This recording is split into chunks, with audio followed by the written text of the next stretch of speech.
You're supposed to push this hamster cage with 3 wheels over a speed bump so high there's clouds at the summit? I don't think so. No. James, the one that throws his diaper at people?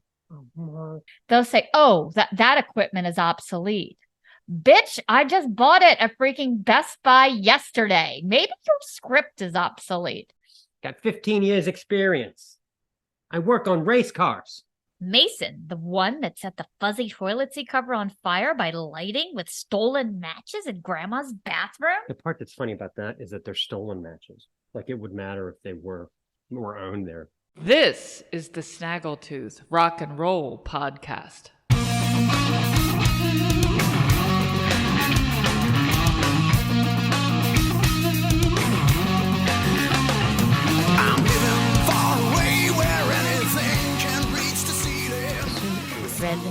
Red leather.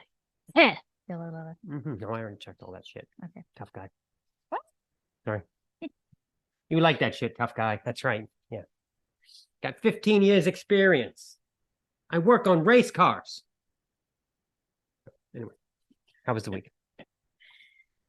We apparently moved to Seattle this week. It's been really rainy and overcast most of the week. Ophelia was here, and then it just never went away. I kept yelling, "Go home, Ophelia, you're drunk." And as you can see, I'm feeling a little blue still because of She looked great. the weather. I picked these colors out for her birthday. Someone had a birthday this week. Yeah. I bought her an air fryer. Nothing says birthday like go to the kitchen.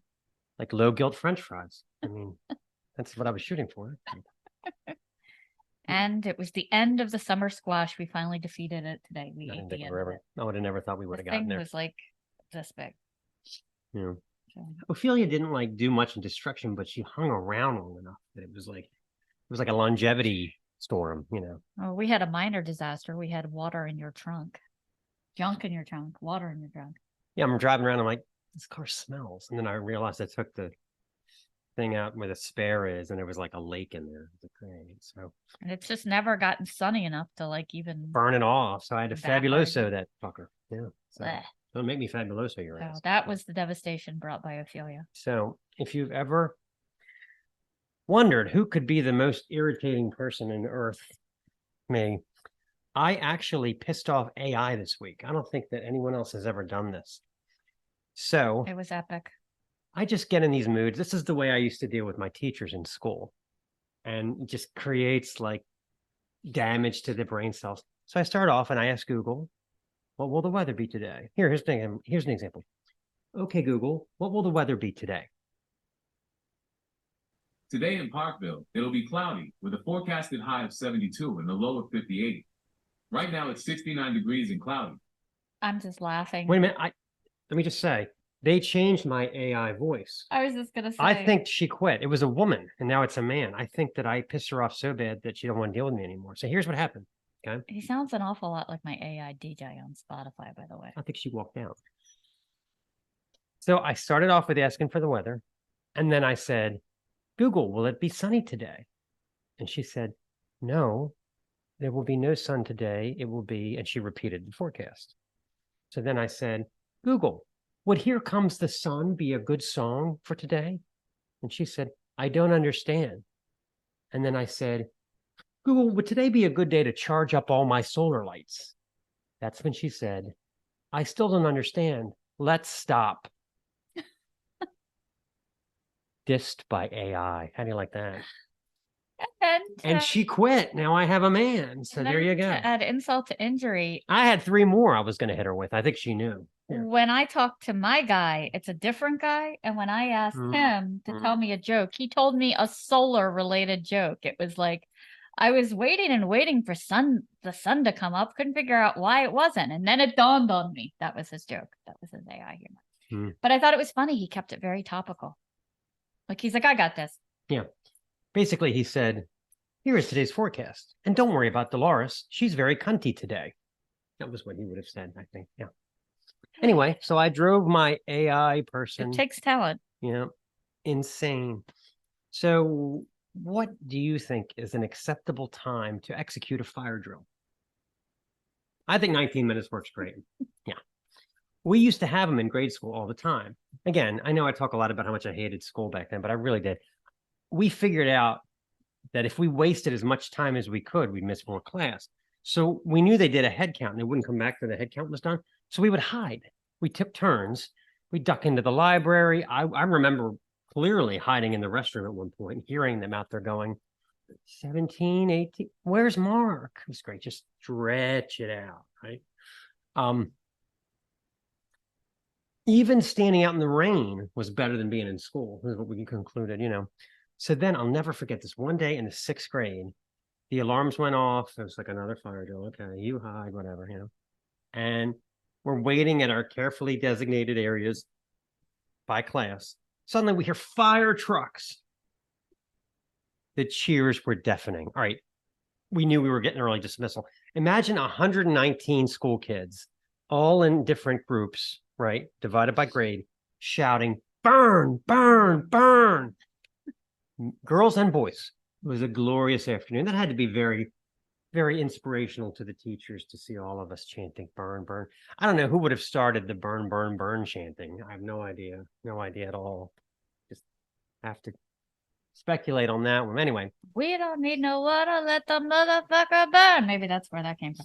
I love the smell of burning textbooks in the morning. Especially if they're math textbooks. And what made me think of this is at my office now, we have, again, we're very corporate. We have a 14-page evacuation plan with backup head counters and diagrams and stuff. Paper fold-out maps and a schematic. There's 6 people that work in my office. I mean, to get our 6 asses out the door, we need this document. I picture us. We're in like a prep meeting, right? And the controller is looking at this the evacuation plan. He's going, we don't rendezvous at Harris Teeter. I thought we rendezvous at Harris Teeter. What happened? On page 6, it clearly says that we are to line up by years of service. What the hell is the new kid doing up front?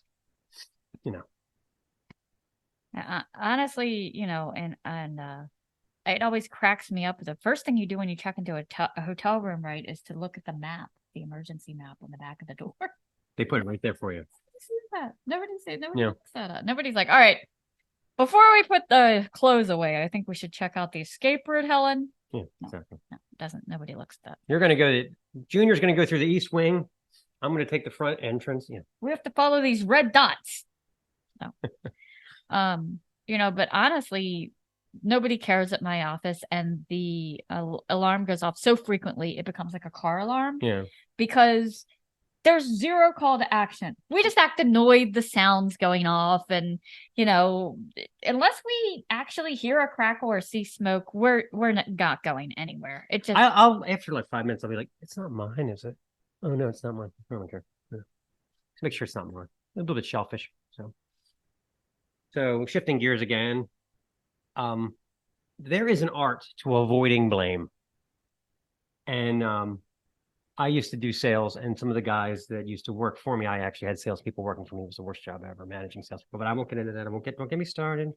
Anyway, one of our better moments, I think we were at a convention or something, and we were bored. So we started talking about all the ways that you can make everything the customer's fault if you're good at this. And we actually had business cards printed up. I cannot find them. They actually said, it's all your fault incorporated. It's great. Stuff like this. Waitress trips and spills coffee all over you. Sure, you realize you were sitting in the aisle. The seat choice has a certain amount of risk-taking behavior involved in it. Have a fender bender in the grocery lot?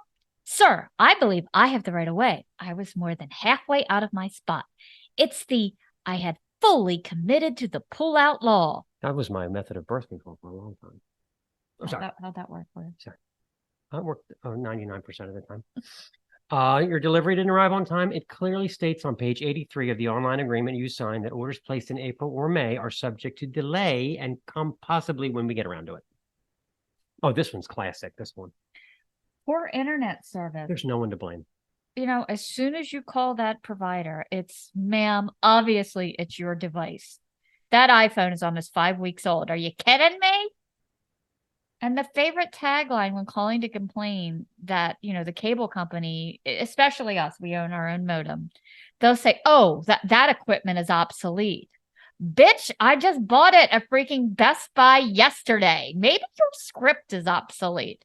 Obsolete. Your iPhone's 5 weeks old. Why don't you just get a can with a string on it? It's the same difference to the Apple community, 5 Yeah, weeks. I know. We were talking the other day, and it came to light in my office that I have an iPhone 11. Right. And it constantly has to be attached to the cord at this point, or it loses battery power. It's like So one notch above a I just landline, don't apparently. want to do it. I just don't want to start all the way back over. It's such a pain in the ass to learn everything about a new phone, and you got to sign and remember passwords. Call the plumbing place. My plumbing is still leaking. It's still leaking. Well, let me look. Oh, I see that JD was the tech that worked on your order. He's going through a divorce, ma'am. I would ask that you show a little compassion in the situation. Might just be him crying in the lot, not the leak at all, actually. So you got the wrong package. We've been a little behind on orders due to the toothpaste cap screwer strike, ma'am. The story was just on the national news. Didn't you pay attention? Plus, all the regular truck drivers are on strike, so we've replaced them with ex-Walmart greeters. Please be patient and show your receipt at the time of contact. All right, you want to talk about our feature interview? Our feature interview this week is with the Finnish-Canadian traditional metal band Smoulder. We have a great discussion with Sarah Ann and Shon Vincent and Adam Blake about the band's impeccable nose for quality music and artwork, the making of their latest record, Violent Creed of Vengeance. We even get into a discussion about the quality of Finnish healthcare. So stay tuned for that. I wasn't going to watch until you mentioned that last one. And I'm like, I got to stick around for Finnish healthcare. Come on. Well, let's play a song. Let's get going. This is The Talisman and the Blade.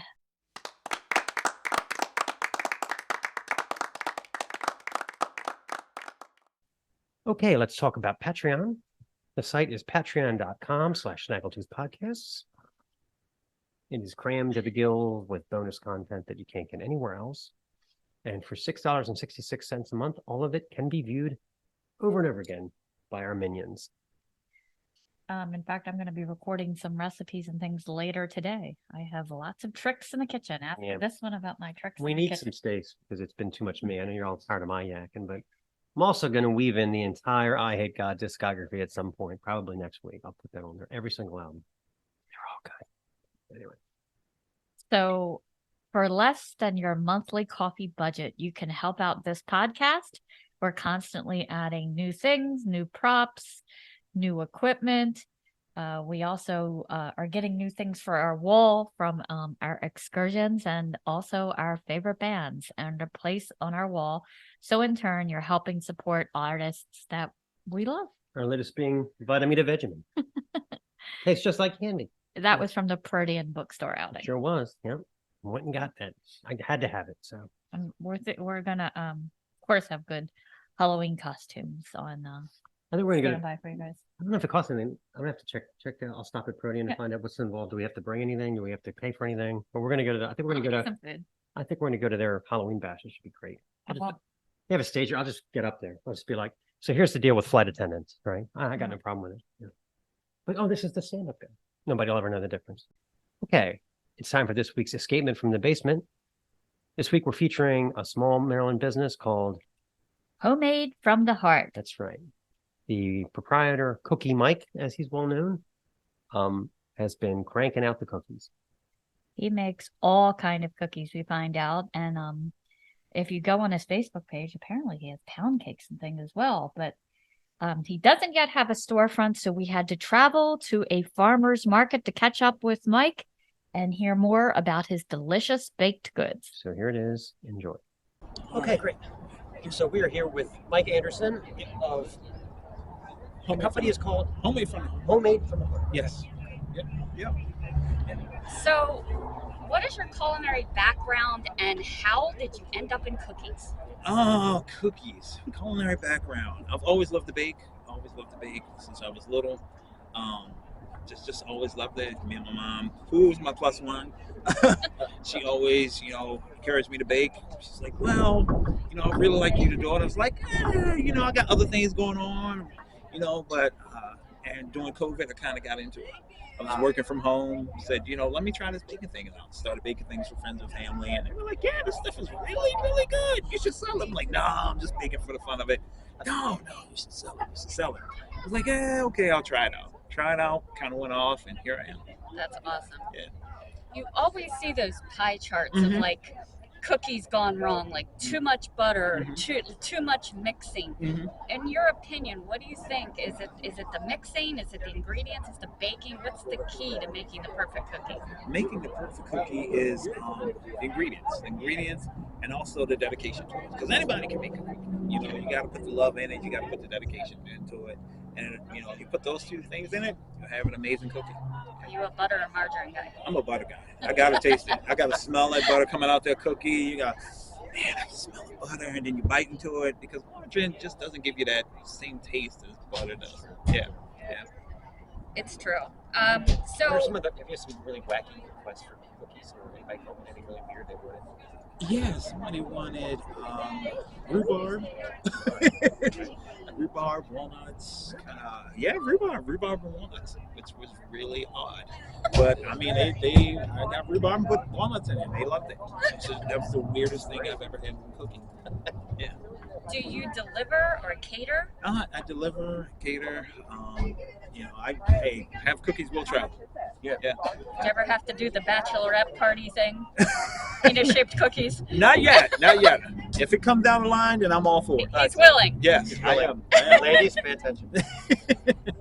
Do you ever see yourself like doing an eventual storefront or being like Insomnia Cookies, delivering them at 2 a.m? I do see myself that. That's why I keep doing these farmers markets, events, pop-ups. You know, I do see the future of it. I do love what I do, and you know, I definitely love to do it full time. We had a what's the alcohol delivery? Oh, Drizzly. Drizzly. We had a drizzly order that came Mhm. late at night. And the woman finally got there. She had a car full of kids. And I thought, oh my God. Delivering alcohol and babysitting. Wow. That's a busy day. Yeah, very, very busy. So at any time we can call you up at 2 and Of course, anytime. I'll have cookies ready at Exactly. moment's notice. That's the best time to eat cookies, especially when they're nice out the oven, they're warm. You get your milk or whatever you like to have with your cookies. You're good to go. You said that you luckily don't have a lame day job like we do. Is that because of this, or like how did that come about? I was intrigued by that. It was mainly because of this. You know, during COVID, I started working from home, so I was able to bake more and kind of get to more events and more venues. That's So great. yeah, so that kind of opened a lot of doors for me. That's our dream. Yeah. So that Stacy make the call. Okay. I'm not coming in there. There you go. There We're you waiting go. for it. That is a beautiful call. It will happen. It will. It's a beautiful thing. So what do you do as far as packaging? Do certain cookies have to be packaged a different way to avoid melting in this kind of environment? Yeah, certain cookies have. I try to keep them in the shade because you know I have a lot of chocolate-based cookies and they tend to get pretty mushy if you leave them out. But I kind of swap them out. You know, I have like a little cooling bag that I put them in. I kind of switch them out. See them getting a little condensation in it. I kind of switch them out, kind of vice versa. So it kind of keeps the stock fresh and also keeps them looking presentable. Do you have a #1 bestseller? Chocolate chip cookies. Yeah. Chocolate chip. Just Plain old simple chocolate chip. Everybody loves plain simple chocolate chips. And that usually is the #1 seller. Like I literally can't go to these events without. People have been upset. It's like, what do you mean you're not bringing in chocolate? Why do you even come? I know we've talked about this before, but let's call this piece Little Bastards Part 26, okay? My ex had a million relatives, so we ended up with all these nieces and nephews that were always running around getting into trouble. So I liked to identify them by the terrible stuff they did. I refused to call them by name in the third person. Actually, we're in the first person, right? So it would be Samantha. I'd be like, is that the one that eats glue sticks? Hunter. Oh, that's green crust nose man, isn't it? Yeah. James, the one that throws his diaper at people. Oh, Mark. Don't say that around them. They're still trying to get over that. Josh. Oh, he's Mr. No Shoes. We all knew one of them. Yeah. Will, is that the one that opened up the aquarium, was swallowing the fish that time? And then the last one I'll give to you because the last one is actually true. Yeah. Mason, the one that set the fuzzy toilet seat cover on fire by lighting with stolen matches in grandma's bathroom. The part that's funny about that is that they're stolen matches. Like it would matter if they were owned there. But tell the story. That was actually based on a true story. teens, I was into the babysitting gig. As There it were were. you had rival houses that Well, you were the babysitting same for. street. Yeah. There were 2 different houses that I babysat for. Word of mouth. I think I started with the horrible family. These kids were so bad. They were Well, constantly. wait a minute, the one was, Oh yeah, but then the rivals weren't. yeah. So, all right, so the bad one was. The Okay. bad one was horrible. It was a boy and 2 girls, and they were all under the age of like 12, and they would, beat the crap out of each other over the remote, steal each other's toys, get into screaming matches, come running to me with, he did this, she did that, she took my blah, blah, blah. And they were always under some punishment from the parents that I was enforced, that I had to be the enforcer of. And then the one girl said I was committing child abuse because I told her she had to sit in timeout. But the one did actually have the fire. Yeah. He actually somehow got matches, went into the bathroom. I mean, he's 12 years old. I'm not going to follow him into the bathroom. Stolen matches. No They less. were stolen. Yeah. There wasn't ones he purchased on his own. I would And, think so. yeah. Right. And Use of initiative. he came out white as a sheet. Somehow he was trying to light the matches, and then one of them fell into the fuzzy toilet seat cover. I walked in there. The flames were licking up. I just grabbed like a random towel and just threw it over. Little bastards. But by comparison, the other gig was literally a slice of pie. It was 2 girls. She's trying not to say cakewalk anymore because it's racist. Yeah, anyway, we found that out. It's racist. Okay. There were 2 girls. They didn't fight. They got along. They thought I was funny. They played board games respectively, and 90% of the time they were playing in their in-ground pool while I worked on my tan, not so incognito. And then, the dad always He overpaid you? he overpaid me. He would give That's me a too dream much job. money for pizza and then tell me to keep the change. My mom never overpaid me for watching my 2 idiot brothers, I'll tell you that. It was so easy. When I announced it was time to go to bed, they went, they brushed their teeth. But then you chose to only watch them. I did, because And then we the talk about other what happened. people to add insult to injury, she would always, get out the checkbook. Well, back in those days, you didn't have an ATM. Paying a teenager with a check is just so. To wait till the bank was open to get paid. It was horrible, horrible. So I decided I was not going to. You commit quit. myself. I quit Right. from the horrible kids. But they knew damn well, because I could see my car, that I was babysitting the nice kids. So they would do stuff like stand on the edge of the street, because they were across the street from each other, and throw Happy Meal toys at my car. Or write the good names, the good kids, their last name was Kelly, so they would write Smelly Kelly in sidewalk chalk. I mean, their campaign of terror had absolutely no end. Yeah. Well, on that end, I think it's time for a Susicle. It's been a while. And while there's not much going on in terms of controversy, I did find a few little nuggets that I'd like to discuss. So here we go. Since rock and roll died, promotion's been rough. We're bombarded with gimmicky internet stuff. Very few rights and a great deal of wrongs, like Mark Tremonti's Christmas and Sinatra songs. Artemis Pyle has returned from somewhere with a star-studded guest Skinnerd tribute affair. So after you've downed that 5th shot of Jaeger, you can endure Simple Man by Sammy Hagar. After reading gimmicks like these, we concluded we can come up with projects equally stupid. So sit back and listen while we explore the notion of Snaggletooth's highly unlikely promotions. In honor of rock's most enduring performers, how about a Kiss show interpreted by Transformers? Or as a tribute to the Masters of Blues, Lady Gaga plays ZZ Top songs on kazoos.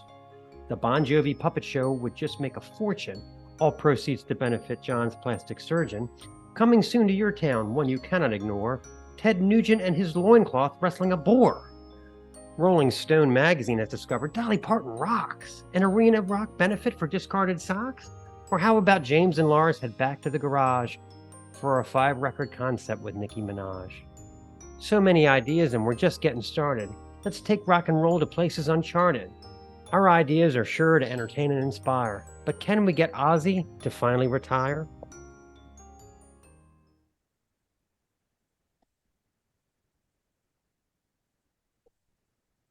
Nailed it.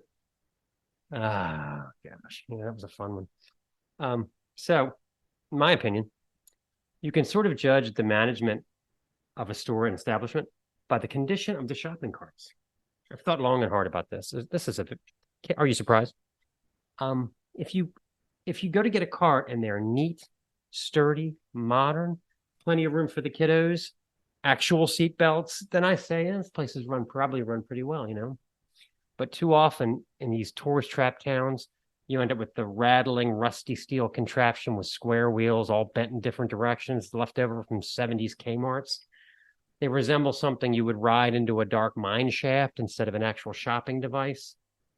These types of carts are especially popular at seedy liquor stores. Seedy liquor stores. Forget putting your child in there. Even the homeless would have nothing to do with these carts. One wheel's always spinning around without touching the ground, or one wheel is just stuck, so the only thing you can do is limp around in a circle. The seat belt for the baby broke so long ago, you just have to tie the frayed ends together. You're supposed to push this hamster cage with 3 wheels over a speed bump so high there's clouds at the summit? I don't think so. No. How about? You know, those orange carts for lumber and drywall at the Home Depot are downright scary. I hate them. And I always use them to get like bags of mulch and soil. And it's like getting them up the aisle is like wrestling a bison up to the register. Pretty much. They're always in horrible shape. And why are the wheels always screwed up on these things? I think people are actually commuting back and forth to work on lumber carts. I think that's what it is. They're on 695. Yeah. It's once you get up ahead of steam too, you can't stop. God forbid a kid run out in front of you. You're gonna have a car. They don't stop on a dime. I left one of those, the ones that are like at the flat top. Those things are like tanks, right? I left one at the top of the parking lot. I thought I had angled it on the curb so that it was stable, top of hill. I didn't. It came barreling back down. I'm like loading up my car. It smashed into my car, like my taillight broke 30 miles an hour, I swear. And I remember looking around to see if there's any possible way I could sue them for this, because I thought this could be your windfall. There's a camera right here. Caught the whole thing. Obviously my fault. Plenty of signage that says that incidents with carts are not their Yeah, responsibility. but They BS. always You have can get around that. That's BS. But not when there's video. I just pictured that show we watched. The people coming. Here's video of the person of Mark half-assly parking, and then here's coming down the hill. Yeah. Look at the surprise look. I would have. have never gotten away with it. So, When I used to live like kind of on a main drag in Baltimore, and she was young. She needed the work.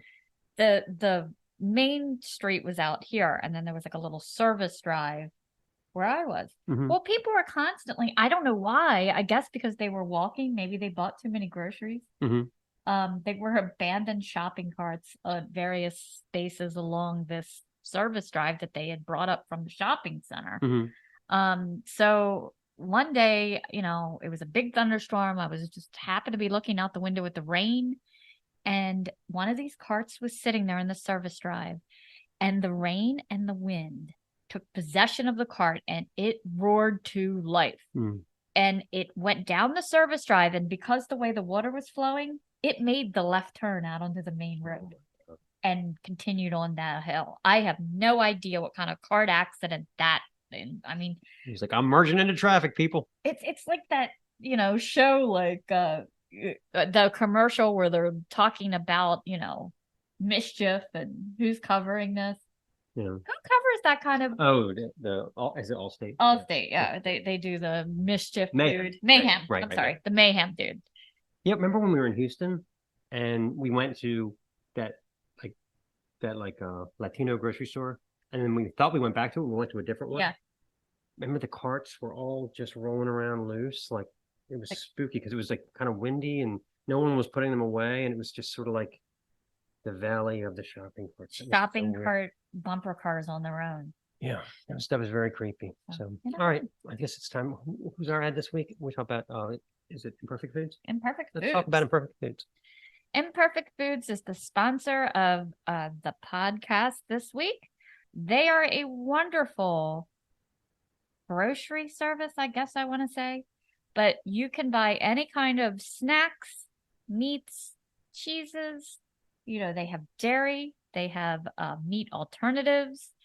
They have snacks. They have chocolate. But the story behind all of their products is they are products that may not have gotten to sale because there's a small imperfection. Like ugly potatoes or something. Mishappened. It'll tell you when you order it what's wrong with it. Smaller, This potato chip. larger, This potato chip looks like David Brenner. Reject. That sort of thing. broken pieces of candy bar, which, believe it or not, tastes just as delicious as the unbroken candy bar. Mm-hmm. So if you use our link, it will save you $20 off your first order. Any order of $60 or more is delivered in ice to your front door for free. Buy a Chippendale. Not many people know this. And they've recently increased their line, and they merged with Misfit Markets, so it's even more stuff on there now. You can get wine. Usually they sell them in packs of 3. We're wine snobs, so we have not partaken. Maybe. And they also now include stuff like Overstock. Like I was able to buy McCormick spices from them. Cool. So great service, and you are saving the product. You are saving products that would have gone crying home and never sold and wasted all kinds of carbon. It's time. Collectorbation this week. One of my favorite records of all time. ZZ Top's amazing Degüello record. Now, I always considered Degüello, Cover. I love it, sort of the sister precursor to Van Halen's Diver Down record. It's about the red covers and the cryptic, unexplained title. Degüello actually means no quarter, but I wouldn't find that out for years. So the emphasis on cover songs and originals that sound like cover songs, very much like Diver Down. And both albums were made by a band in their prime, half goofing off and half paying homage to the music from their early club days. So getting into the music, of course, Billy Gibbons' guitar tone is just scorching, whether he's taking off in buzzsaw fashion, i.e. She Loves My Automobile, or slowly percolating until a dead stop, i.e. Cheap Sunglasses. But one of the things I really latched onto when I pulled this out a few weeks ago was that friggin' bass tone. Phenomenal. The latter half of I'm Bad, I'm Nationwide, that wicked bass melody against the solo is right in the pocket. It actually steals the spotlight from me. It's sort of like an Elmore James tribute album in some ways, because there's several of his covers on here. And granted, the beards and gimmicky stuff was starting around this time, but that wasn't going to take away from the ice pick guitar tunes and wicked jams that cram this record from top to bottom. Plus, they quietly established themselves as the Lone Horns with saxophones. I was looking for bowls on the back cover when I bought it originally. So this is from the incredible Degüello album, I'm Bad, I'm Nationwide.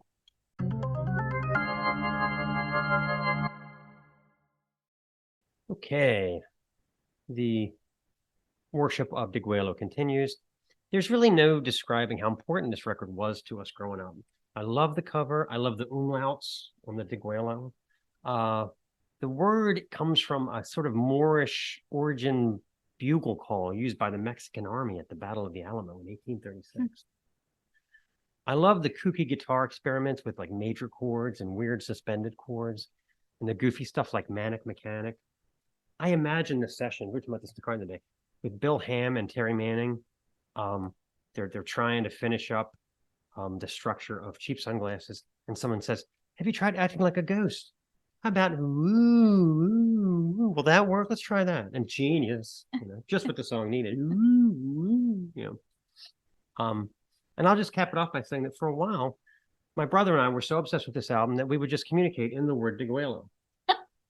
Like, I would come home from school, he'd go Degüello, and I'd go Degüello. He'd hold up the bottle of Coke and go Degüello, and I'd go Degüello. So it's really the only word you need. So this is Cheap Sunglasses.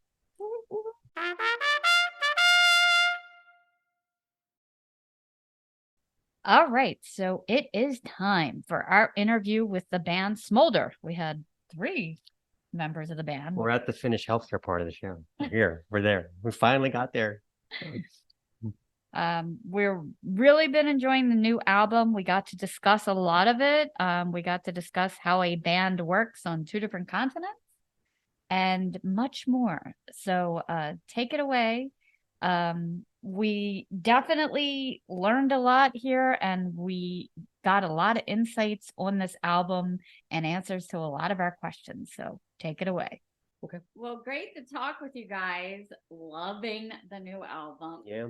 I was just, in fact, we were just had it on a little while ago, and it's so big. And the name of the band seems to fit so well.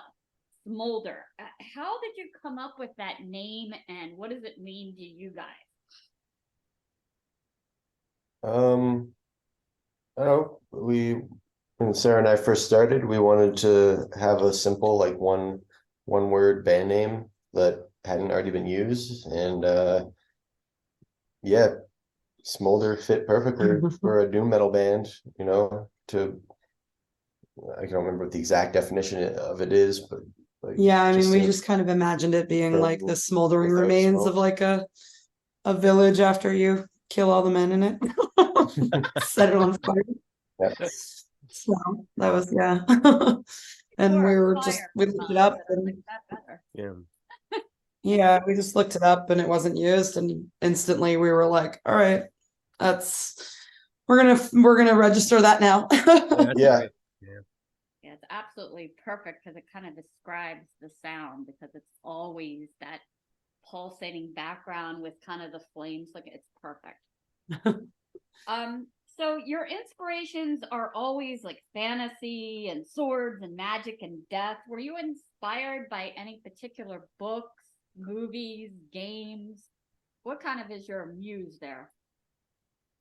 I mean, Michael Moorcock's obviously a really big one, given that he did he wrote the Elric of Melnibone series, and I mean, he did the narration on the album, which was a really big deal for us. And yeah, like the obvious ones I think are like Robert E. Howard and like the Dune series, and yeah, Path of Witchery from the new album is about the Bene Gesserit, the space witches from the Dune series. So yeah, and a lot of like sword and sorcery films in particular that we really liked. Like the first song on the album, like Violent Creative Vengeance, was just like essentially taking all the themes from Deathstalker and rewriting it into a movie that I liked more. Talisman on the Blade. Oh, Talisman on the Blade, yeah. was definitely influenced by Deathstalker. Yeah. And, yeah. Right, Violent Creed was, my own story.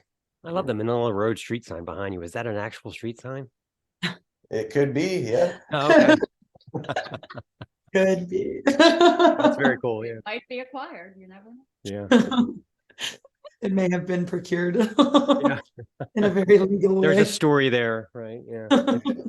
We brought him a road cone one night, and we don't remember doing it. Yeah. You know. That's all right. I really love your commitment to releasing albums with no fillers.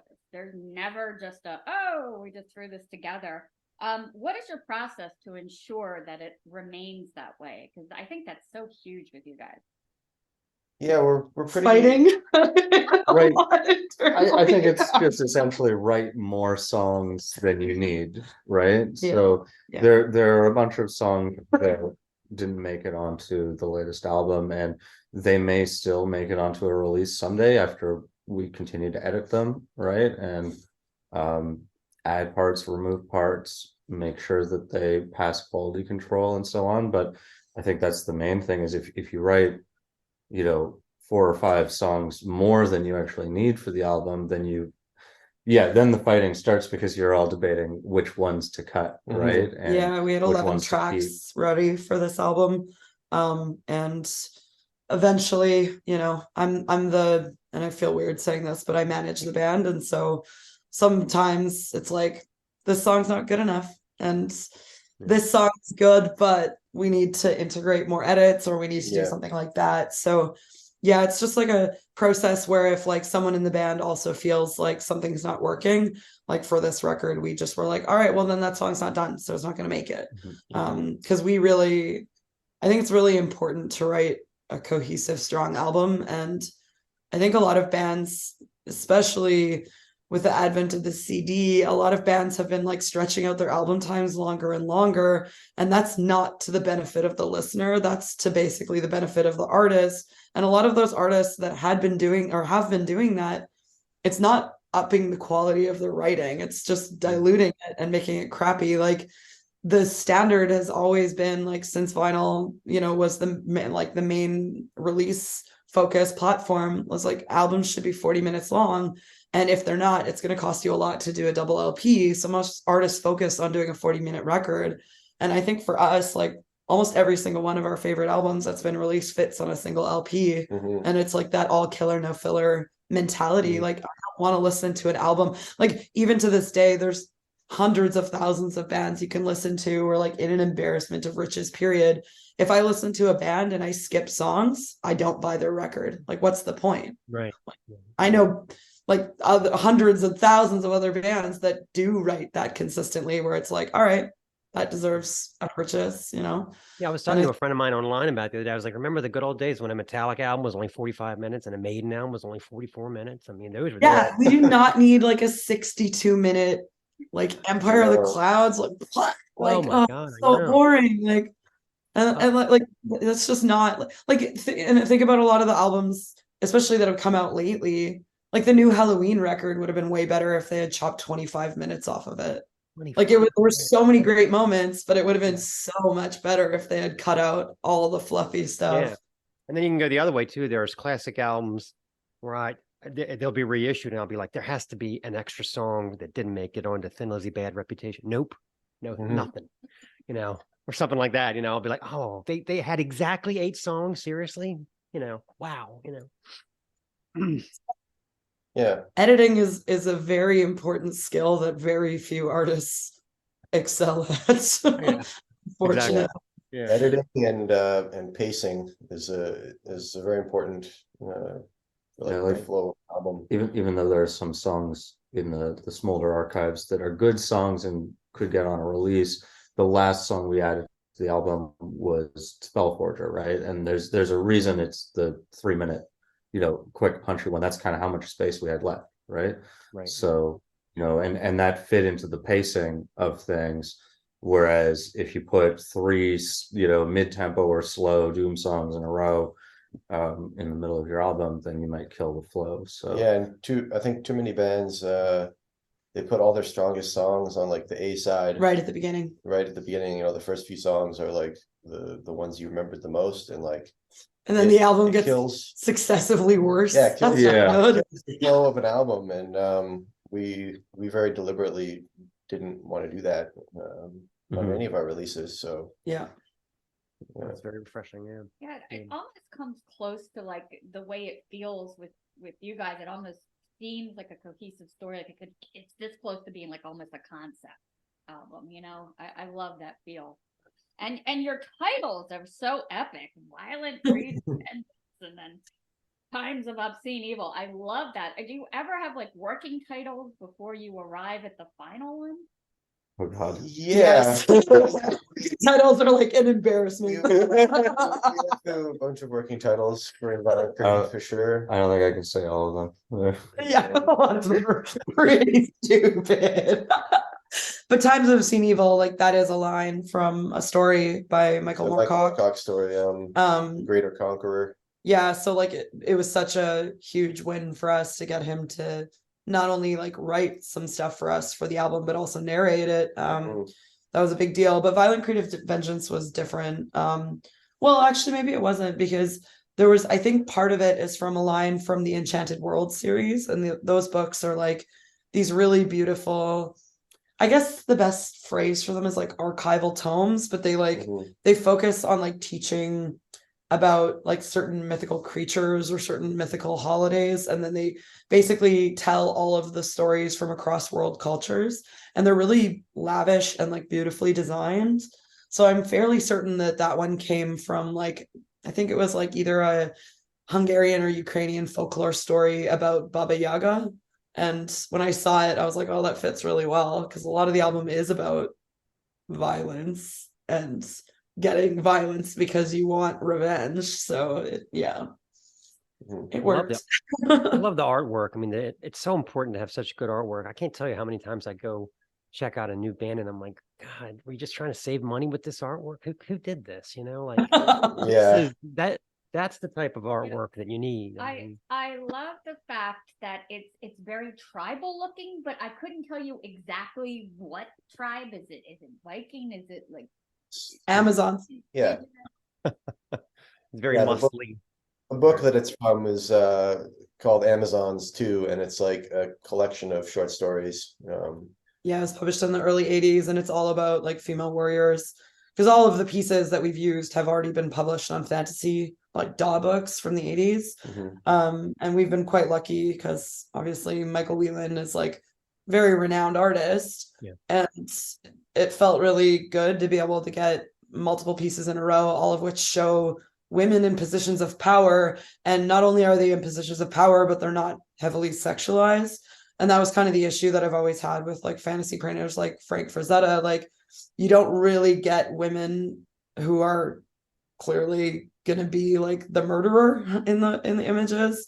And I, you know, like I don't want women heavily sexualized on our albums. And so yeah, Michael Whelan is like, I don't know what we're gonna do for the next record. We're gonna have a pickle. I mean, It's gonna be a pickle Michael situation. Whelan's still got probably hundreds of that's the men way in the background fighting? Yeah, they can just be dying and Yeah, I mean, yeah, we definitely want like the inverse of that. Yeah, that kind of stereotypical thing. Like even that album we were listening to yesterday had something that was really reminiscent of the Eternal Champion Armor of Fire artwork, where you know there's a muscular man with a big sword and a woman kind of fawning. Yeah, saving a helpless naked lady. Yeah, exactly. I was just thinking about Fire album, Long Live the Oh yeah, right. It has art like that as well, right? And like, yeah, I wonder if we can actually find like the actual complete inverse of that. Maybe we need one with a man doing that. We might Yeah. just get it made. Just fawning. I mean, yeah, Yeah. that maybe that is the eventual step. I mean, but, yeah, like if we run out, we'll start to the make cover our of Times is own like stuff. pretty much the closest thing, because like Yeah, that scene from the book is literally her saving him. So like right. And he's got such a juicy butt, so Well, that's Yeah. a good reason for saving him. Then. that last Eternal Champion record is like, I rule over the dragon, and I'm doing everything topless. You know, so it's like empowering. Yes, hard Yeah. not to notice the toplessness though. Yeah, so yeah, That's how she distracts him. apparently, yeah. I just like the in the Viking series on TV, they had the whole shield maiden thing, and I was like, oh my god, I wish I could have done that. And then I was kind of bummed to find out it was only written for the story. I immediately Googled it. I thought it was real. I actually haven't seen that, so I don't know. It's good. They have all these like female warriors, and they call themselves the shield maidens, and they're all like buff, and they can take care of themselves. But it's no evidence they actually existed. But maybe. What are some of your guys' favorite album, epic battle album covers of the past? Like, what are some of your inspirations in terms of artwork? I love Omen Battle Cry. I think that's like a very like iconic album cover.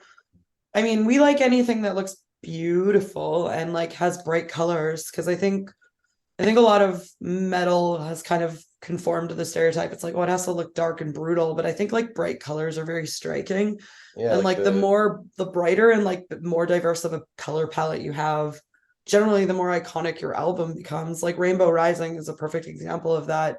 Like that's an album cover that has gone down in history as being like one of the most instantly recognizable ones. Yeah, like a lot of the middle of the road artwork is definitely like has that same feeling that we wanted to go for. Like the Sierra Thungle album covers, obviously it's the same. I love that Frost and Fire. The green really pops. Yeah, and like Blind Guardian and Halloween, Hammerfall, all those bands have like epic, colorful, painted artwork. It's the same with like Chastain. Yep. Like the Chastain album covers are really strong. Mm-hmm. I mean, some of the Judas Priest ones, some of them are not great at all. But yeah, I'm a big fan of that run of Priest albums, though, that have the really striking, solid color. It's Yeah. screaming for vengeance, Mhm. which Yeah, we Defender. share some words in the song title or the album Yep. title with. Defender of the Faith. That's not an accident, right? Yeah. Yeah, you need something that like when you pick it up, you can hear it. Yes. You know, because like that was what got, I think, most of us into heavy metal. At least that's what got me into heavy metal, was like being 12 or 13 and picking up an Iron Maiden album cover and being like, oh my God, what is this? This Yeah. looks amazing. And that's such an integral part of heavy metal, especially because like we are all vinyl collectors, we're all like physical format collectors. We still constantly are looking for records and buying things. And like to this day, I still, if I find an album cover that I'm like, holy shit, this like kicks you in the face, I'll just buy it in principle. If it's not great, then fine, whatever, I'll trade it for something else. But yeah, it's such an integral part of the heavy metal experience to like have artwork that speaks to what the music sounds like. And I think, yeah, any artist, any heavy metal band who's like, oh, I'm doing this because it's cheap, like you're selling yourself short, and your fans will respond accordingly. Yeah, like, you know, the first Pantera album, it looks like a cereal box or something. What were they? Those were special.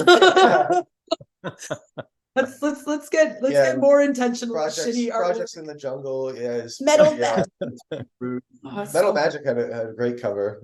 Yeah, but great in the same way that like Heavy Load is great, where you're like, oh, it's actually pretty bad, but it's so bad. Or Artillery Terror Squad, where it looks like a child druid or something. I heard that they went to give the masters to Neat Records, and Neat was like, where's your artwork? We're not giving you artwork. And they had to like scramble and get like the brother-in-law to do it or something. That was the story I heard. Yeah, that's a bad time. Neat Records was so, you know, historically always known as being so cheap, you know. Yeah. You know. Tacker, Battle at Helm's Deep, also Battle at Helm's Deep, yeah. Very muscly, very muscly. Yeah. So what prompted Sarah Ann and Shon to move to Finland? Mm-hmm. And how does that affect the band? Although there's more and more bands that are cross-continental these days. True.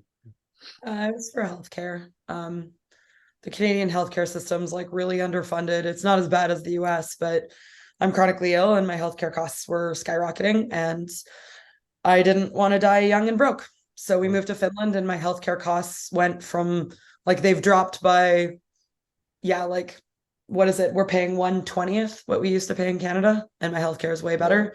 Like, it was just such a good change. And not only that, but like, I'm a dual citizen, so it was very easy. And our band's really big in Europe, and touring in North America is a nightmare because the cities are all 14 hours apart. And it's like, for a band like us, like our audience is, a lot of it is in Europe, and obviously like traditional heavy metal is definitely experiencing a revival in the US, which is fantastic. But it's just, it's like, touring in Canada and the US is awful. It's so bad. So yeah, I think it was the best decision we've ever made. Yeah, all the biggest like underground metal festivals are here. Yeah. You know, we've already been lucky enough to play several of them, and we'll be playing more next year. Yeah, we have friends and family here. Like, we've spent time here previously. I mean, Finland's the most metal country in the world. Like, there's the most metal bands per capita. And like, we both love traveling for shows, and almost all the shows that we want to see are here. So it was logical for us to leave. But it hasn't changed that much of the band. I mean, there's more like logistics to figure out, but it was that, when we formed the band, we initially were living in Calgary, and then we moved to Toronto, and we had gone to Frost and Fire Festival in California, and that's when we first met Colin. We asked him if he wanted to join, and then he asked Kevin to join, and then when we recorded the demo, like we were already living in 2 countries. Yeah. So it's just like, okay, this is just a project we'll do with our friends whenever it's fine. And then the demo completely exploded unexpectedly, and so then Adam came on board, and then we started playing shows, and we were like, well, like, the thing, like, what's best in life? Like, traveling with your friends to play festivals in other continents, like, that sounds pretty good. So we were like, well, who cares if we're separated? Like, it means that now the band is paying for us to travel internationally. Like, we're pretty lucky. Like we can't claim anything else. We're extremely lucky. Like our band pays for our lifestyle. Like it's crazy. We're so privileged. It really sucks with healthcare here. Like I hurt my knee pretty bad in my dance class. And of course I go to orthopedic and they want me to have an MRI and they'll be like, that'll be $500 and some dollars. I'm like, we're just gonna see if it gets better first. Yeah. Well, do you have to make That's brutal. Well, that's exactly it. Yeah, Like, the American healthcare system is just totally broken. oh, it's so fucked up. And like you guys deserve better. And Yeah. it sucks because so many artists are chronically ill. Like so many people that I know that are in the traditional heavy metal scene, there are so many chronically ill artists. And so many of them are living in the US and they're really, really struggling. And people don't really talk about that, which is too bad because I think that people should, because artists are some of the most marginalized people worldwide. Like artists are synonymous with having like mental health issues, with having like chronic health issues.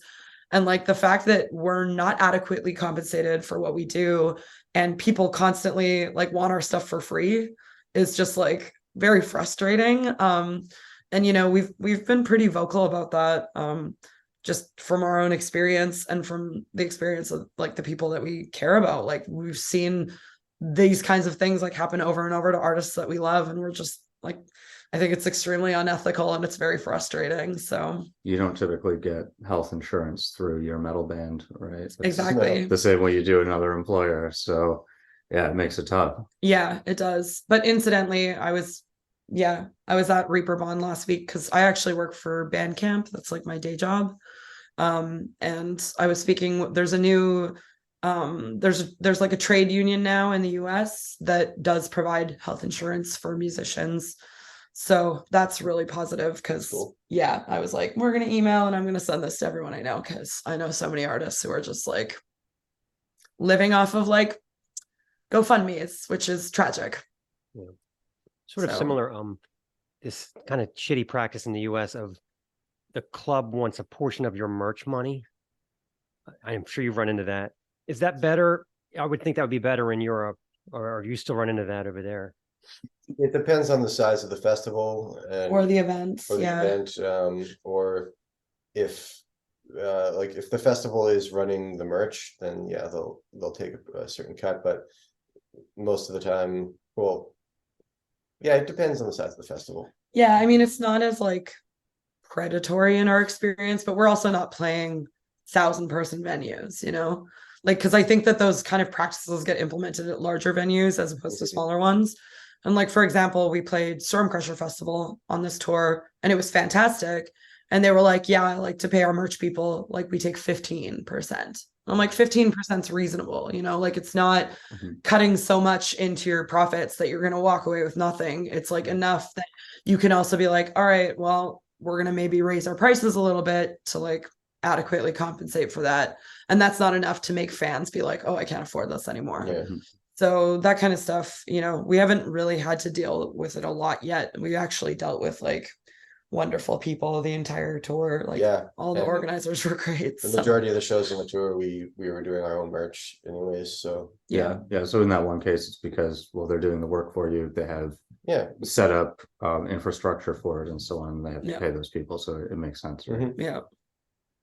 I was curious about the weather. How does the weather in Finland compare to Canada? It's I mean, we live by the similar, sea, so it's like but- it is a lot more wet. yeah, it's a Okay. little more, I mean, Although Toronto's pretty humid, right? Yeah. Where in Canada we're talking. I think this Is is it even more more humid humid than here? Toronto for sure, but it's also just been like the forest fires for the entire summer have made Helsinki like very overcast because climate change is kind of terrifying.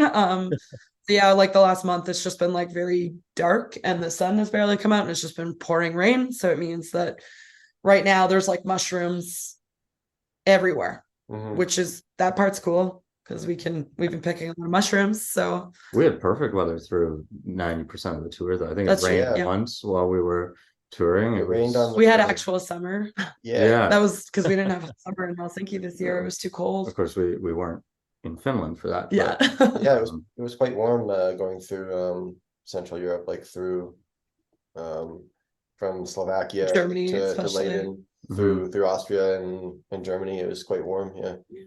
But And it was a beautiful day today. We're in Baltimore, and we just had a week in September where almost every day was 90 degrees. It was so Oh.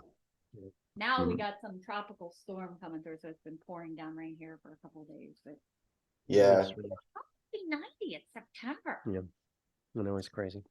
Kind of changed. Yeah. That's how. yeah. I'm excited to come visit Finland in the proper winter, which I think I will end up doing this winter because Yeah, we're planning some you're trips gonna- in When February. it's super dark and everyone's nuts. Yeah. I mean, I know everyone, everyone hates it eventually, but I'm just curious from I want to see what it's like. And last year being here a little closer to the time when it was Solstice. daylight all day, I want to see the opposite of that, which is when it's total darkness. Yeah. I'm just really curious. And being Canadian, I think it's a bit of a lateral move because I live in Toronto. It's not the cold. It's, everyone in Canada clusters towards the border in the warmest parts. Yeah. But I have been up north. I have gone camping in the winter. I can handle the cold. I have some really nice thick jackets. So I think I can handle it, but we're going to find out this winter. We're gonna find out. You can hack it, Yeah, the light is what's different. The weather's not that different. It's just like when you're so close to the North Pole, like in December, we get like 2 hours of sunlight a day. And that happens for, like it's already at the point where the sun's going down at 6. Yeah. And it's getting to be the dark period now. So it makes Finns and like people living closer to the North Pole like uniquely insane, I would say.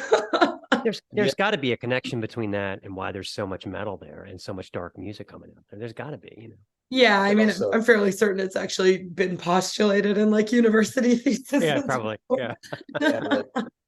Yeah, and just the fact that I think Finns have like less to worry about in terms of like healthcare and like housing, that they just have like more free time to work on art.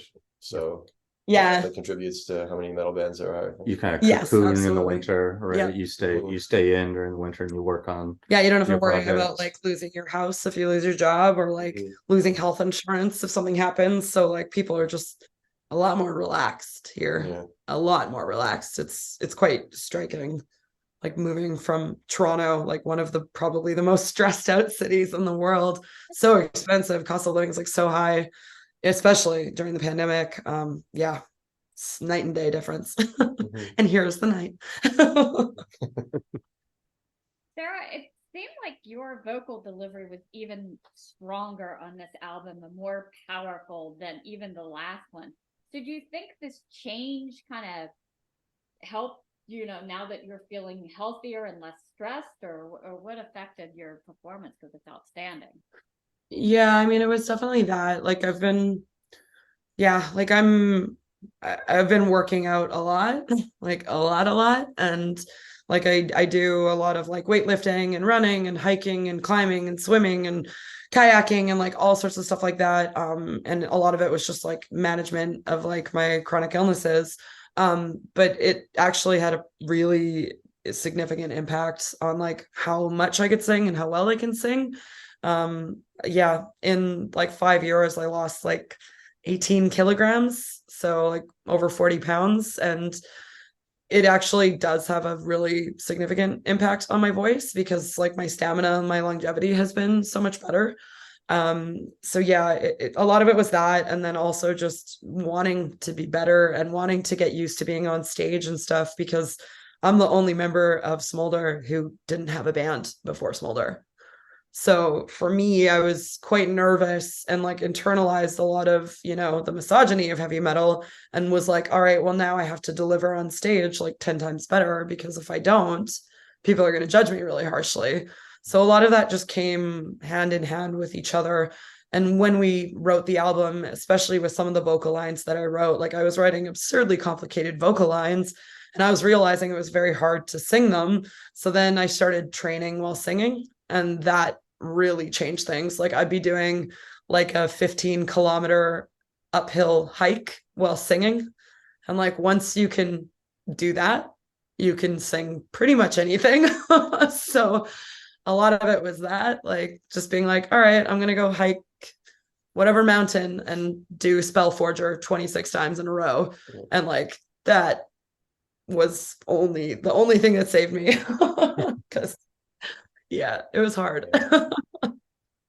Also, the guitar work, the melodies are so layered and plentiful here. Do you normally start with the riffs, or do they come later, or how is that usually done? Typically the songs, like the music is written first, and then the lyrics and vocal melodies will go in after. That's pretty much how we've done most of the songs. Yeah. Yeah, so like I'll really spend a lot of time working on the guitar parts before introducing any vocal melodies. So. Well, but also like everyone in the band, I think, plays multiple instruments. So everyone, when they write songs, like everybody writes pretty complex, different lines, has different like ideas for where the vocal melodies will go, for where the bass lines will go, where the guitars, where the drums. And once we all start then coming to final edits, like I prefer the songs to be finished before I start writing lyrics, because I find that if we do it another way, then everyone we fight more. Yeah, like, you know, like we just fight way more if I do it in the middle. Midnight in the Mural World probably took the longest to complete. It started out, one of the earliest versions of it was like 13 minutes long. There wasn't very many like riff changes, and like we had some of the lyrics written, and then it changed like 3 or 4 times until we got to the final version. And in that case, some of the vocal melodies did, like lyrics did change. Some got removed, some got added. Yeah, everything got moved around. That was a really interesting song, because like it felt for a long time like we should just give up because it wasn't working. But then when it finally clicked together, it was like, oh, this is one of the best songs on the record. Great. Yeah, I was very happy with how it turned out. Yeah. I think the biggest Bass really plays super nicely with the drums really well. Do you plan that, or do you have to jam that out, or is it just kind of organic? The bass and the drums fitting together. Yeah, it's all composed ahead of time, right? So especially being remote, everything gets written down, and we send files back and forth, guitar profiles and tabs and notation. And by the end of things, we record our own parts at home, and we'll send those all, say, to Shon, and who will mix them together as like a rough demo and so on. So it's not the sort of thing where we're just kind of jamming it out. It's the sort of thing where we're sitting down and writing it very intentionally and saying, okay, here's the bass line, here's a drum part that fits into that bass line. And folks like Kevin, our drummer, really knows his theory, really knows how to make harmonies work and things like that. But all of us have a degree of knowledge, especially of our own instruments. So, I understand how a bass line should fit with a drum part. And my primary contributions, particularly on the first album, were to songwriting, were in the bass lines, because I'm playing the bass. So that was mainly things like fills I've added when I said, this bass line is really straightforward. I'm playing straight eighth notes, and this riff happens 3 times in a row. So how about the third time, halfway through, I can start playing something a little different, play something that adds a little melodic flourish. And so that happens in songs like Warrior Witch of Hell and Bastard Steel on the first album, where there are definitely some bits I've added there to add a little spice. And I've always been really happy since I joined Smoulder that the bass is not an afterthought. It is composed along with all the rest of the instruments and given thought as to what its role is, what its purpose is. And it's not just following the guitars. It's playing chord tones and things like that to emphasize the important notes of the riff and so on. And I think the most important thing I'd say about the songwriting style and the guitar parts being layered and complex and interesting and all that is that it's very much still a riff-based band. It's not a band where it's like we have a chord progression and a melody line for the vocals that is like the vocal hook, and we're just going to copy paste verse, chorus, verse, right?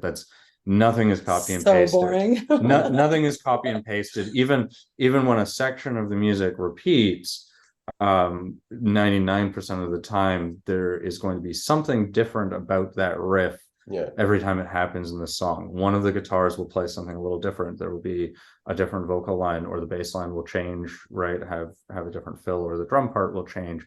Or, you know, I'm thinking of like Victims of Fate.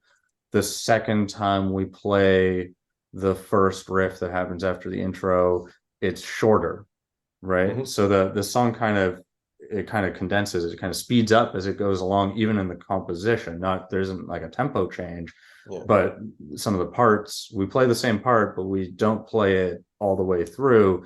We end it faster, and these things really add up to the songwriting feeling really dynamic. Yeah, we always like plan out the songs, and they're always like fully completely written before we even set foot in the studio. So well, they're also, not only are they completely written, but they've also been rehearsed for like months straight. Yeah, and we put together our own demos even, so that we can listen to them and make sure we know they're good and they're up to quality standards. Yeah, like we're really careful about being tight. Like everything needs to be tight, everything needs to work, because like the band exploded so fast and we started getting these opportunities so quickly. And like being in underground metal, like this isn't obviously, we're not making loads of money by any stretch, but like what we want, at least internally, is to be able to break even. And recording albums costs money, and flying to festivals costs money, and like doing all these things, it costs money to do it properly. And so all the money that we make, we reinvest into the band. And I think that you can hear that, you know, like we're so careful about every single thing that we do, because we know how lucky we are to actually have people buying our records. That's shocking that people buy our records.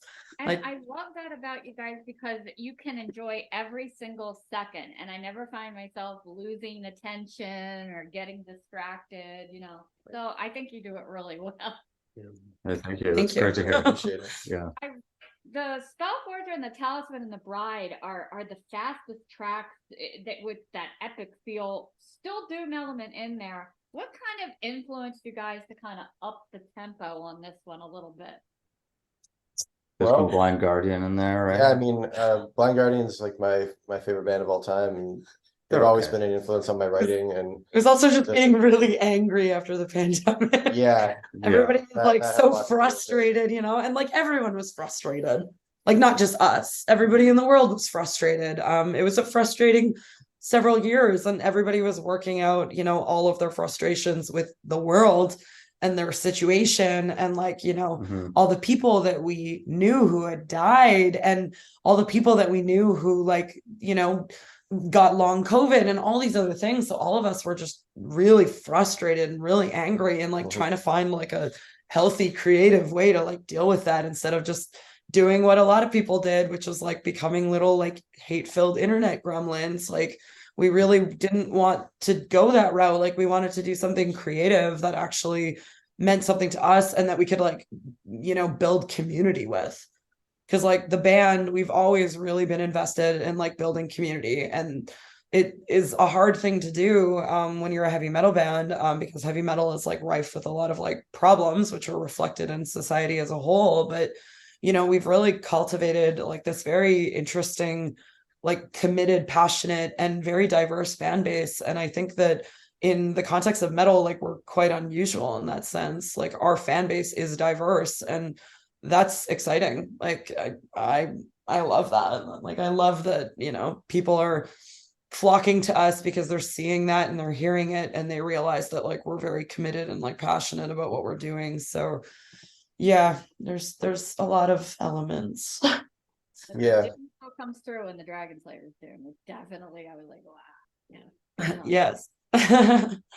Although like you can't say dragon now without bringing up Game of Thrones, can you? I can.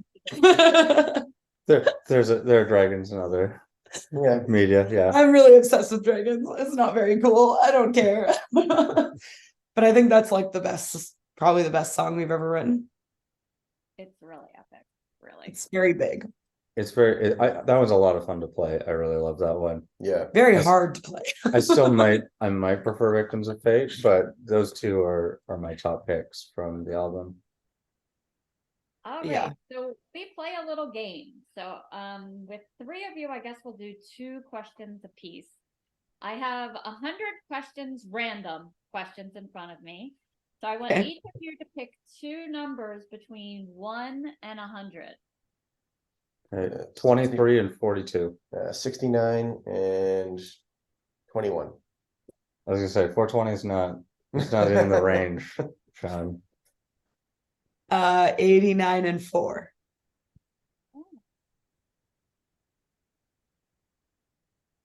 I guess we will start with Joy. Jen. Have you ever seen a ghost? Who's this question for? Who's that? Well, that's 23, right? Yeah. 23. Is that yours? No, I've never seen a ghost.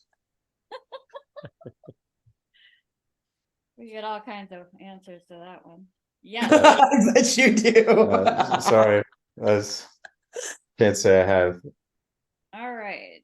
Do you consider yourself a do the dishes person or let them soak person? And that's number 42. Yeah, I'm a do the dishes person. Absolutely.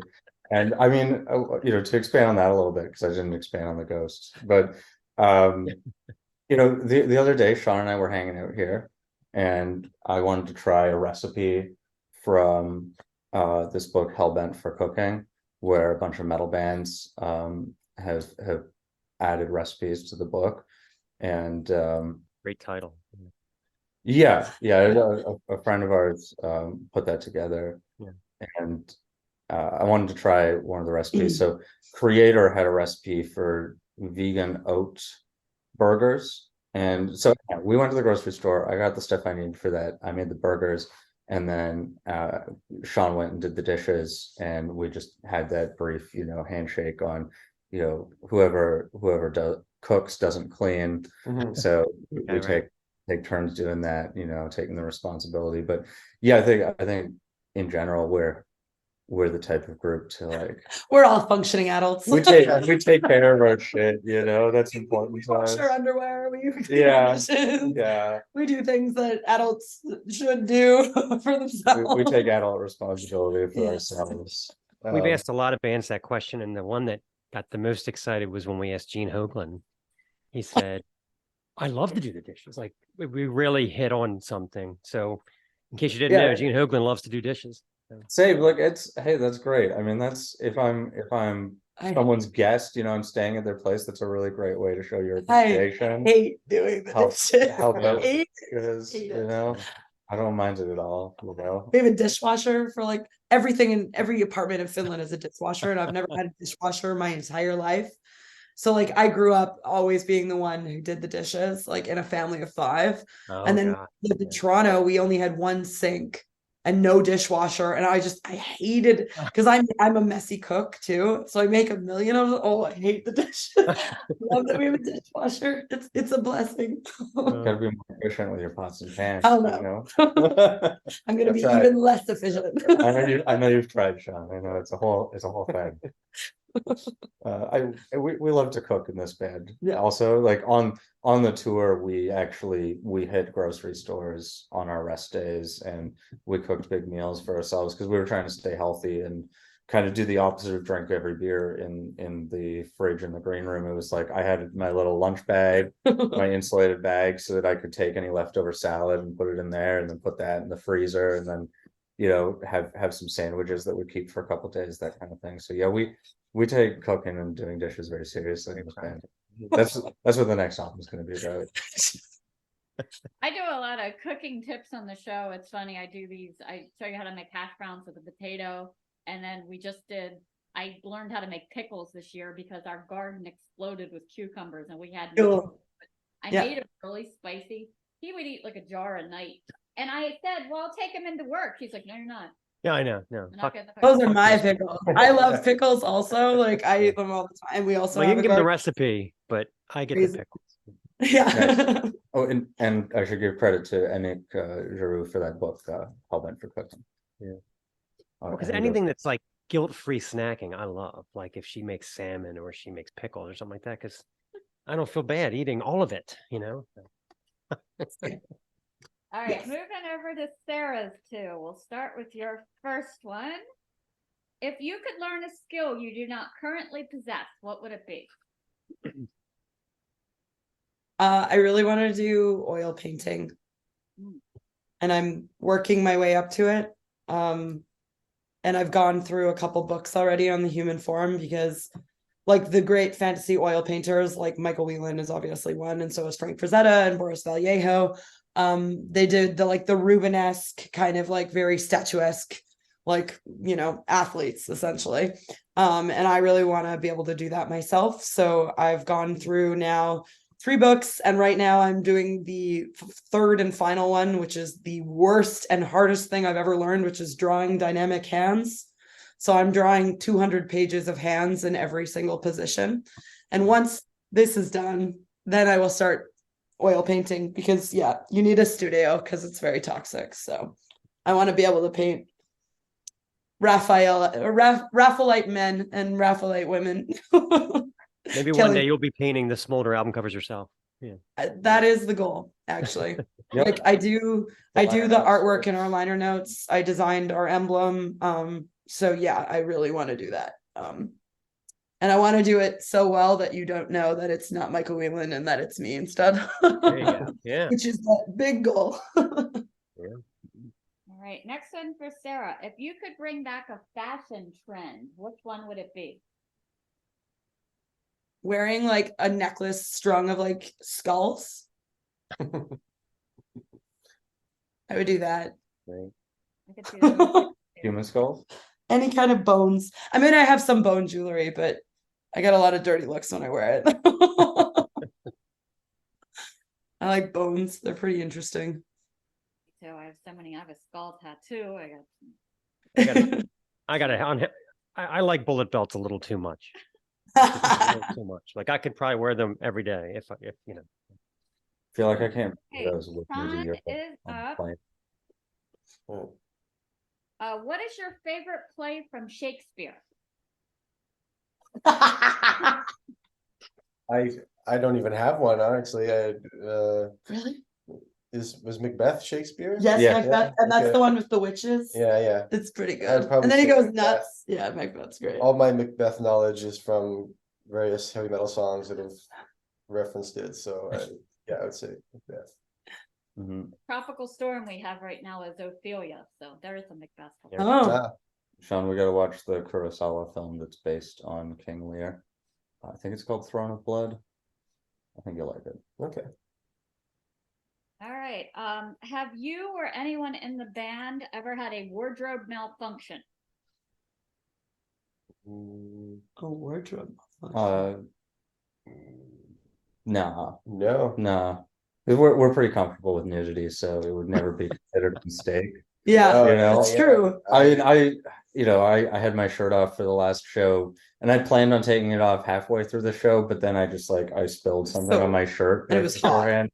That And counts. I was like, I guess I'm just topless for Yeah, like for Black I Forest play Fest. It's fine. I play without a shirt and just my leather vest and just like black pants and boots. So there's not really much that could malfunction. Yeah. Yeah.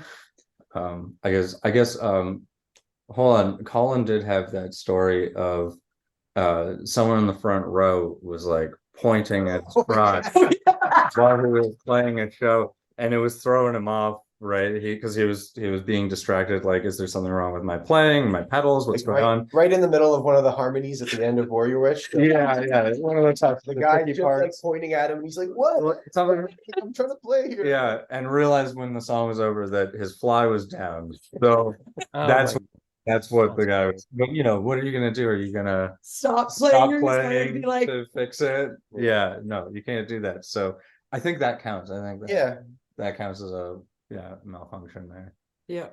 Yeah, speaking of wardrobes, me and my brother were going back watching the old Megadeth videos the other day. We were watching like the Rust in Peace era, and we realized that they had a dress code. Nobody has shirts on. Everybody's got the pastel jeans, and everybody has the white high tops. It was like, wow, Megadeth had a dress code. So that's, I mean, didn't that's realize all- it at the Every time. band has a dress code. Every band does. Like, even if you the know- dress code, we don't care about. yeah, the that's dress the dress code, code. right? Like every band's got one, and people don't talk about it. And it's like with us, like we are like it's hot on stage, and we want to look seedy. Okay. And seedy is like such a specific way of looking, you know, like being topless, for example, like Reverend Bizarre used to play topless. And all of the old reviews of their shows in the early 2000s, people specifically would comment on how weird and yucky it was that all of these big, sweaty, drunk dudes were playing topless. And I was like, I can't think of like anything more punk than being like, fuck you, it's hot up here. What's You funny? know, That's like- not what I was going for. I like it. You know, It's seedy. usually I've always had like a sleeveless shirt on, Yeah. and been a little more well coiffed, where I have the rings and the spikes, and Yeah, with but you're the better looking member of the band. Oh, yeah. What I did with my look this time around is I did want to show a little more of my feminine side, so I had painted my nails purple, and actually the secret to that is it's a midnight blue, almost black, and then you put official Barbie pink on top of that Oh, to make it a nice like Yeah. glittering purple. Anyhow, you know, I was doing things like that, but yeah, the funny thing is, intentionally or not, like I didn't think of myself as seedy when I took my shirt off, but you know, I just thought of myself as looking good on stage. But I did have someone come up to me right after that performance, the first. And speaking of dress code, I'll get there. But speaking of dress code, we were joking about. I always used to joke that the number one rule of being in the band was no sleeves on stage. Yeah. You know, you have to show off. You have to show off your arms and your muscles. right. Okay. And then we were talking about that, and all the other guys pointed out, hey, you know what? We've kind of upgraded that because none of us are even wearing a shirt, Adam. So get on our level, you know. No shirts on stage is the rule. So I said, okay, fine, I'll take my shirt off like during one of the breaks. Because why not? It's kind of fun. I spun around my head and people whooped and hollered. But yeah, then one of like literally the first person to come in and talk to me after the set poked me in the belly and said, "You got to work on this." After I took my shirt off on stage, yeah, and I asked what they were talking about, and they said, "You eat too much." And so so Sarah's right. Apparently, I looked seedy and inappropriate, even though I just thought it was a cool look to be like showing off. You know, I specifically don't wear a shirt because of like the Reverend Bizarre. Watching Reverend Bizarre videos is like, yeah, and they were one of our biggest influences when we first started the band. So I was like, yeah, and like when I first start playing live, like I'm not gonna wear a shirt. I'll just have my vest. So. Yeah, we used to joke about we flip over like I can't remember if it was Sign of the Hammer or it might have been Battle Hymns, and we used to just say how long do you think they flexed in the mirror? You know, oh, all the time. How long do you think that? They love actually themselves. They love themselves. Yeah, just how Battle much is, like, time? Such an amazing band, but they're like not in on the joke, you know. Like they're amazing, but they're so silly, and they don't think it's funny, and it's like, oh, buddy, like you gotta embrace like the bizarro, like the ridiculous, like homoerotic, like Right. metal is like it, and that's the thing that makes metal so weird is that like some people are in on the joke and they find the excess funny, but so many people like they internalize it so much, and then they become like very like hostile and like acrimonious, and it's just like, dude, are you seriously being hostile and acrimonious? We're literally singing about like fucking a giant metal eagle. Like you have to see the humor in this shit that we're doing. Like it's ridiculous. Yeah. Like and I wish that there was a lot more gender balance, because if I could get away with it, I would also go topless on stage. But I don't need my tits all over the internet, and I don't need a bunch of weird dudes commenting on my tits. So instead, I just wear like a black. Just duct tape. Yeah, there's that. Yeah, it's just like it's too societally sexualized, you know. And that's not who I am. I'm not like, I don't like being like looking outwardly sexual. It's just, it doesn't do anything for me. But like, yeah, it is something that we've talked about where I'm like, man, I would love to get on stage and do the exact same thing that you guys are doing, like black shirt or black pants, topless, seedy, sweaty, in your face, like, you know, because I constantly am pulling people up to me and like screaming in their faces and like being very, like, I'm very aggressive. So it's like we're all kind of like playing with all of that, but it's all like with our tongues firmly in our cheeks because we think metal is hilarious and we love it, because we have a list of Halloween costumes potentially, and the Lemmy Wendy O is one of them. So there you go. You just need your balls out, and the shortest shorts you can find. Oh, those Daisy Dukes. Oh God. Yeah. When he wore those. Oh, and he thought he looked so great, and everybody else was like, "Oh, please." He did look so great. Those classic Sabbath. Hell yeah. Like the big leather. Yeah. Leather. So you guys all are done with this European tour for now. So what's next up for you guys? One sec, my alarm thing's going. Well, yeah, we're already in the planning stages of various other tours next year. Like we've already been announced for the Hell Over Hamburg warm-up show, and then there's a festival happening a week before called Steel Hell High, so we'll be playing shows in between that, and then we'll also be making it to the UK next year,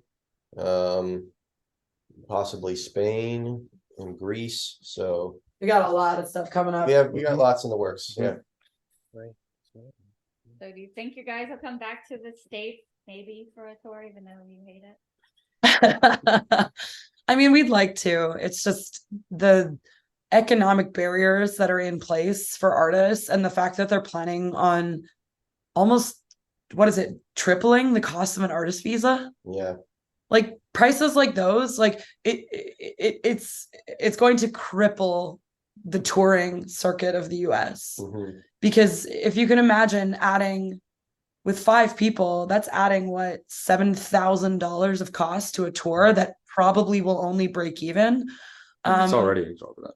Right? See, I didn't know about that, but I chalked that up to the government's like, well, we lost money during COVID too. We got to make it up. So that's what that shit comes from, I think. I mean, I guess, but it's like it's the same thing that like with Brexit, they're making artist visas for the UK, but the problem with like having those types of like situations is that like the people who can afford it, okay, sure, but like an underground musician who's just breaking even, like this is why we're seeing so many artists canceling tours, because people cannot afford the costs, and it's not fair to expect artists to act like to take on that kind of burden to entertain you. You know what I mean? Like economically, it's just like completely unreasonable, and it sucks because so many artists are like, I want to make it, so I'll just go into financial ruin, and it's like that's not reasonable for you to do that or to like put that kind of pressure on yourself.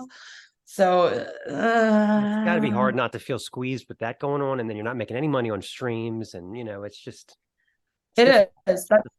That's exactly what it is. Like big, really huge artists obviously don't have to worry about it, but an artist like us, like we're breaking even. We're not, and none of us is willing to like we're not remortgaging our houses so that we can play shows. Like that's right. Right. Yeah, I mean that's the thing. Like Spotify, I was reading this article about how Spotify works. My $10.59 a month does not go to Sirith Ungol. It does not go to Iron Maiden. It goes to Billie Eilish and shit like that. They're the ones getting that money, even though I'm listening to the good stuff. The money's going to, these pop stars.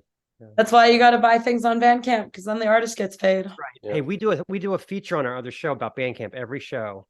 And, that's where I get most of our wall art comes from. Bandcamp Friday. It's the best remedy to this stuff. It really is. I mean, direct communication with your audience, and all so much of the revenue goes directly to the band. I mean, thank the Dark Lord for Bandcamp. We love it. Okay. Well, this was great. I really appreciate you guys taking the time. It's great. Yeah. This was fun. Yeah, it's a pleasure. Look forward to great things from you guys, even if we never get to see you live. Falling on deaf ears.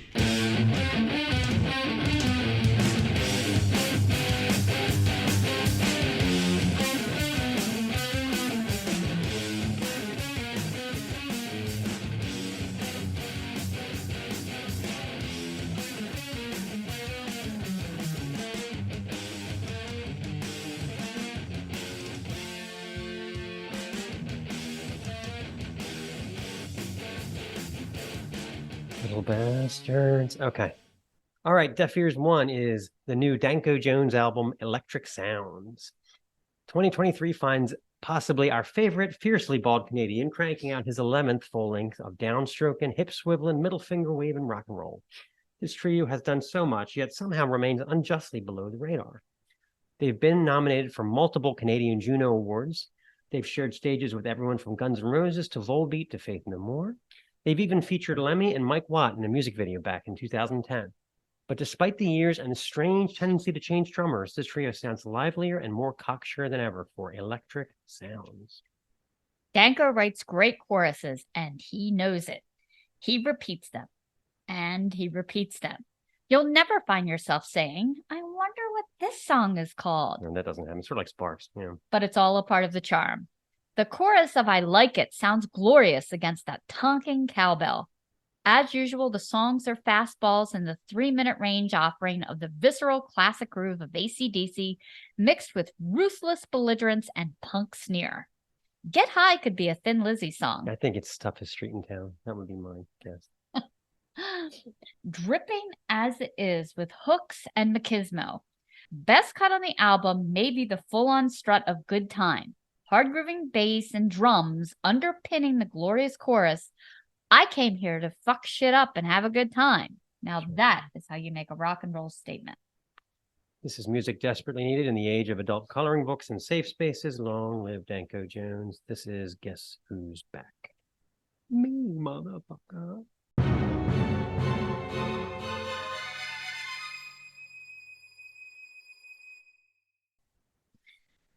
There's actually Okay. a great live performance that he does of that. It's on YouTube, and you can just see how much he puts into his playing. It's really, really good. Okay, here's where we dig a little. Oh, yeah. Okay. Big Clown is the band, and the EP is called Beatdown. 4 clown-obsessed degenerates from Tennessee/Mississippi crank out 8 noisy, over-the-top vignettes that are all over by the time you get your drive-thru order in hand. Vocalist Lucy Isadora screeches, shrieks, caws, and yells all over these songs, pulling from a seemingly ceaseless well of pure energy. There's an air of spontaneity to the music, but the political commentary in some of the lyrics is clever and razor sharp. I'm always a fan of 2 guitars in a punk band, and the team of Jesse Mansfield and Stephen Turner conjure a riffy, stompy vibe for each of these short songs that adds to the overall bombast of the project. Frogman may be the best attention getter of this short EP. Isadora emitting various frog-like expressions like hop hop and ribbit.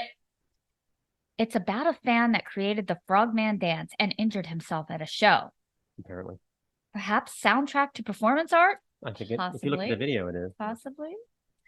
The post-punk warring guitars against the crashing drums in the later interludes of Weak are another album highlight, proof positive that this band is as tight as it is bonkers. Broke takes off on what sounds like a new metal riff. Good accompaniment for Isadora's clown makeup. And Thirsty is the sort of epic closer of the album, clocking in at a proggy 2 minutes, 37 seconds. Oh, I'd have to go to the bathroom in the middle of that, probably. That builds to a hysterical crescendo fueled by Lucy's vocal tantrums and drummer Zach Mitchell's impeccable cymbal abuse. The most exhausting 11-minute album of 2023? Could be. Let's play Broke. And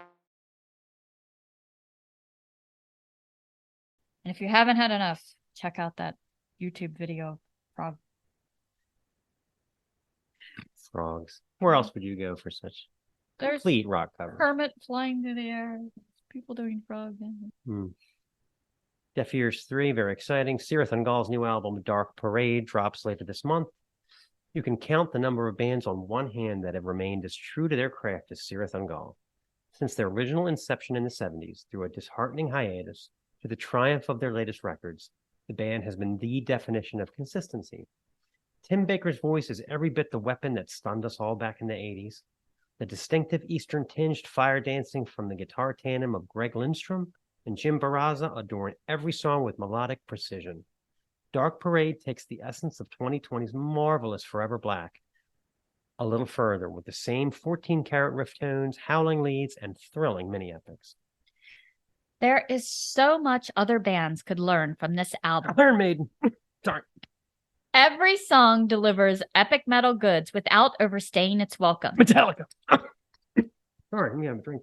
Sailor on the Seas of Fate is the longest track on the album at just over 8 minutes. A glorious, slow shuffling doom riff that Robert Garvin perfectly shifts to a double time tempo at its midpoint. Headphone heady with newcomer Jarvis Leatherby's bass sitting perfectly in the mix.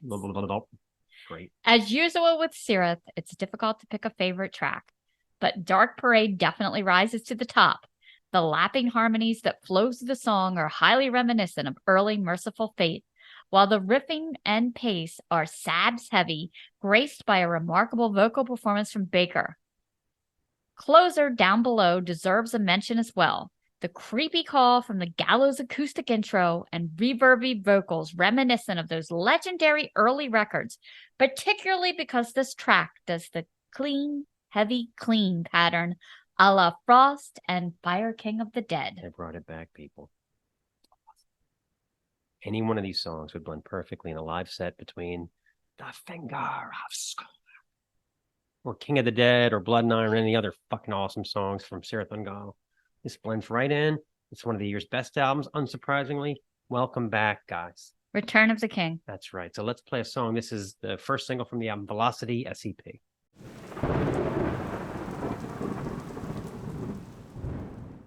Well, we talked about little bastards. Shopping cart disasters. Sharping, did a nice musical. I really would hope to get a benefit going for John Bon Jovi's plastic surgeon. Let's get on that right away. We do a lot of complaining about stores. Retail establishments. People like it. Other people are thinking it, they just can't verbalize it. Yeah. My babysitting nightmares. Warring babysitting factions. That was very interesting. Yeah. Yeah. And still the nightmares come. This has been the Snaggletooth Rock and Roll Podcast. Special thanks to Sarah Ann, Shon Vincent, and Adam Blake from Smoulder for appearing on the show. So glad we got to talk with them, and I hope it's good weather in Finland. Snaggletooth themes courtesy of Jens Kemgren of the Firebombs. Deaf Ears theme by Tim Green of the Fucking Champs. Season 3 artwork courtesy of Casey Angel. You can find him at Casey Angel Art on Instagram. Our Deaf Ears bands, get over and check them out, as well as Smoulder. But also remember, Danko Jones, Big Cloud, and Sirith Ungol. All content 2023, the Snaggletooth Rock and Roll Podcast. Electrobation. Hansel? Hansel? This is the Snaggletooth Rock and Roll Podcast.